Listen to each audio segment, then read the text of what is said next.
Bapak, Ibu, dan saudara-saudaraku yang terkasih di dalam Tuhan kita Yesus Kristus, Assalamualaikum.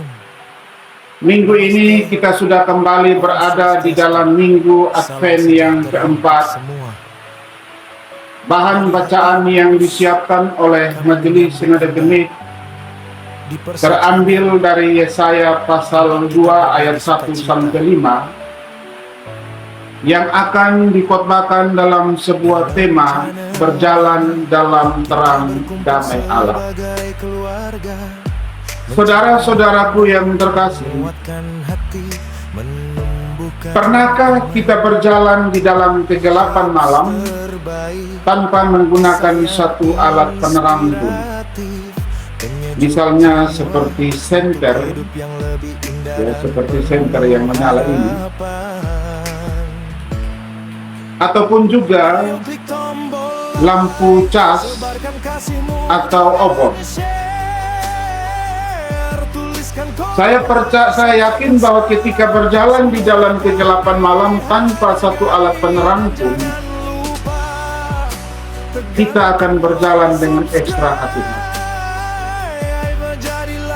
Karena kita takut tersandung, kita takut jatuh ke dalam lubang, kita takut menabrak teman yang ada di depan kita, karena tidak ada terang yang mengarahkan kita dan menuntun kita. Namun sebaliknya, Bapak, Ibu, dan saudara-saudaraku yang terkasih, ketika kita berjalan menggunakan lampu senter, lampu cas, dan obor, saya yakin bahwa kita akan berjalan dengan percaya diri, tidak takut, tidak ragu-ragu, karena ada terang yang mengarahkan dan menuntun kita. Kita tahu itu lubang, kita silih. Kita tahu ada batu di situ, kita menghindarinya, karena ada terang yang menuntun kita. Demikian juga di dalam kehidupan rohani kita sebagai orang-orang yang percaya. Kita butuh terang Tuhan. Jikalau terang Tuhan yang menuntun kehidupan kita, maka saya percaya bahwa kita semua tidak akan tersesat. Tuhan memberkati. Kita tahu kemana jalan yang akan kita lalui. Tetapi kalau kita jalan tanpa terang Tuhan, kita pasti tersesat. Hal ini mengingatkan kepada kita semua, saudara-saudaraku yang terkasih, baik dalam kehidupan sehari-hari maupun juga dalam kehidupan rohani, kita membutuhkan yang namanya terang. Kalau kita berada di dalam suatu ruangan yang gelap, pasti kita akan keluar mencari terang. Itu sudah pasti. Sehingga hidup kita ini, kita membutuhkan terang.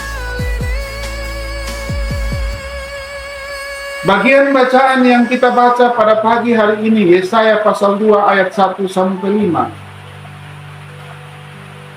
adalah sebuah bacaan yang menyatakan kepada kita semua tentang sebuah ajakan yang manis, sebuah ajakan yang lembut yang disampaikan oleh Tuhan Yesus kepada Nabi Yesaya untuk mengajak bangsa Yehuda agar berjalan di dalam terang Tuhan. Sebagaimana yang terbaca di dalam ayat kelima bagian akhir dari teks bacaan kita. Ajakan untuk berjalan di dalam terang Tuhan ini, Bapak, Ibu, dan saudara-saudara, merupakan sebuah ajakan yang sangat-sangat manis, yang sangat-sangat lembut, yang sepantasnya harus diterima oleh orang-orang yang berada di bangsa Yehuda. Karena ajakan ini bukan ajak potong untuk dibakalai, ajak potong di pencuri, atau ajak potong untuk melakukan sesuatu yang jahat, tapi ini ajakan yang baik. Ajakan-ajakan yang baik untuk berjalan di dalam terang Tuhan ini, dalam teks bacaan kita mengingatkan Hal pertama yang harus mendapatkan ajakan itu adalah orang-orang yang kita lihat di dalam ayat yang pertama dari teks bacaan kita itu. Dalam ayat 1 mengatakan kepada kita semua bahwa firman Tuhan ini dinyatakan kepada Nabi Yesaya sebagai utusan Tuhan. Nabi yang dipilih pada waktu itu untuk menyampaikan pesan Tuhan kepada bangsa Yehuda. Sehingga pesan firman Tuhan yang disampaikan ini bukanlah kata-kata yang dirangkai oleh Nabi Yesaya. Tetapi pesan ini dia dapatkan sendiri dari Tuhan secara langsung, yang mengajak dirinya untuk mengingatkan orang-orang di bangsa Yehuda bahwa masa depan kerajaan Yehuda ada di dalam tangan Tuhan. Nabi Yesaya diutus ke dalam bangsanya sendiri untuk mengajak mereka berjalan di dalam terang Tuhan. Dari poin ini Bapak Ibu dan Saudara-saudara menunjukkan kepada kita semua pada satu prinsip rohani yang sangat penting yang harus kita perhatikan ketika kita mau menyampaikan pesan Tuhan. Poin ini menarik untuk kita perhatikan bersama bahwa sebelum terang Tuhan itu dibawa keluar, terang Tuhan itu harus terlebih dahulu menyala di dalam rumah kita sendiri. Yehuda atau dan Yerusalem ini bisa kita pahami sebagai lingkaran terdekat kita, yaitu suami, istri, anak-anak, orang-orang yang Tuhan percayakan kepada kita. Mereka adalah orang-orang pertama yang harus mendapatkan ajakan yang baik ini. Ajakan untuk berjalan di dalam terang Tuhan. Sehingga pelayanan dan kesaksian kita tidak boleh mengabaikan orang-orang yang dalam lingkaran terdekat kita ini. Ada kalanya, saya bukan mau menghakimi ya, tapi seringkali yang terjadi ada kalanya kita rajin melayani di sana sini, aktif di dalam pelayanan luar jemaat, dikenal oleh banyak orang sebagai pembawa terang, tetapi tanpa sadar keluarga kita sendiri tidak mengalami sentuhan kasih. Ketong dikasih menyala terang di luar rumah kita, sedangkan rumah kita sendiri berada di dalam kegelapan. Firman Tuhan ini mengingatkan kita semua, baik saya sebagai pendeta, mengingatkan kita juga sebagai presbiter, mengingatkan kita juga sebagai hamba-hamba Tuhan yang melayani dalam persekutuan-persekutuan doa. Kita semua adalah nabi-nabi Yesaya masa kini yang diutus ke dalam lingkaran orang-orang terdekat kita. Misalnya saya pendeta, sebelum saya keluar melayani di tempat yang jauh, saya harus menangkan dulu istri dan anak-anak saya.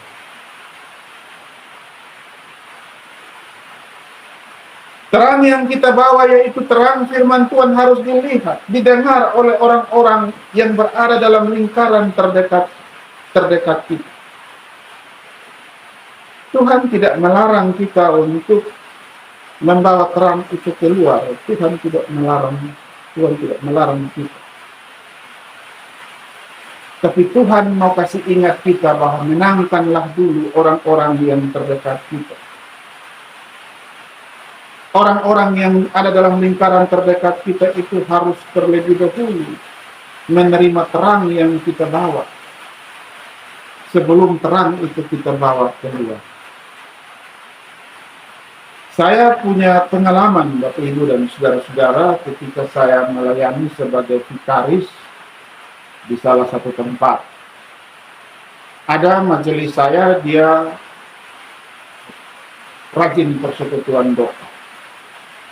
Suatu kali persekutuan mereka mau mengadakan ucapan syukur hari ulang tahun persekutuan doa. Saya diundang untuk pimpin ibadahnya.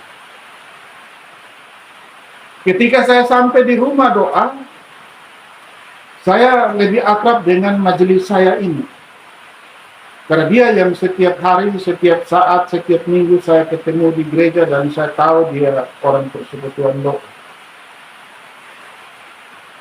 Saya sampai, saya duduk bercerita dengan beliau.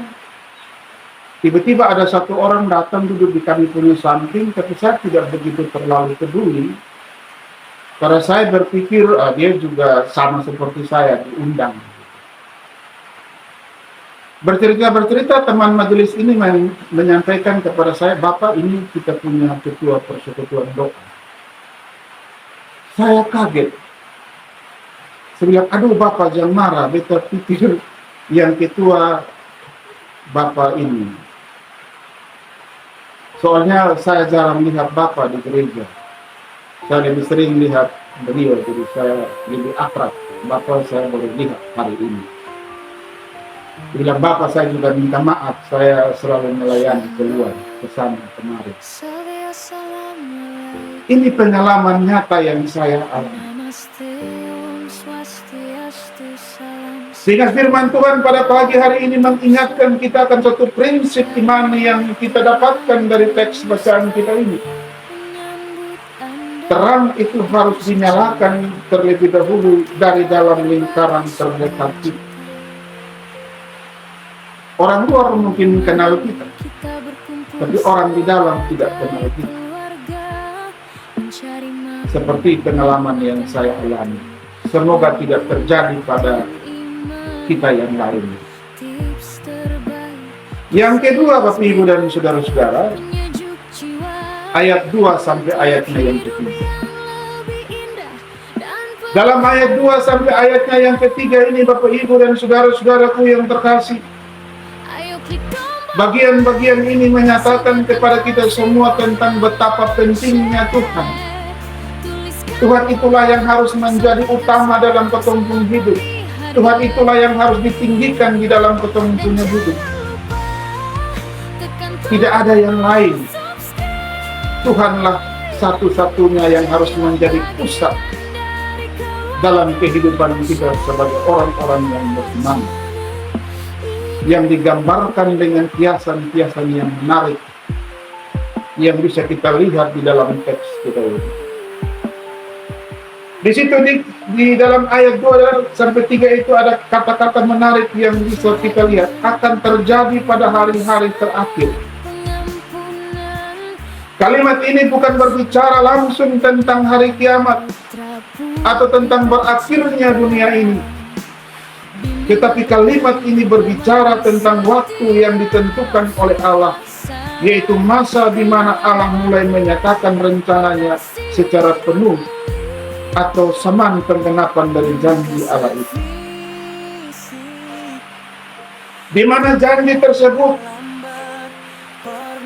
janji tersebut itulah yang sementara digenapi lewat kelahiran Tuhan kita Yesus Kristus yang akan terjadi di Bethlehem, dan semuanya akan berlangsung dalam karya Allah dan akan mencapai puncaknya pada kedatangan Kristus yang kedua kali.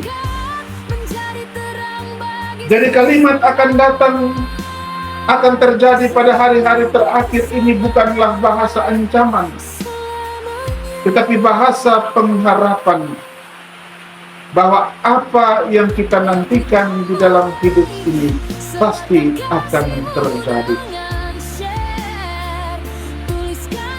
Apa yang kita nantikan di dalam hidup ini pasti akan nyata. Karena itu saat ini kita sementara berada di dalam masa-masa penantian untuk menantikan kedatangan dari Tuhan kita Yesus Kristus.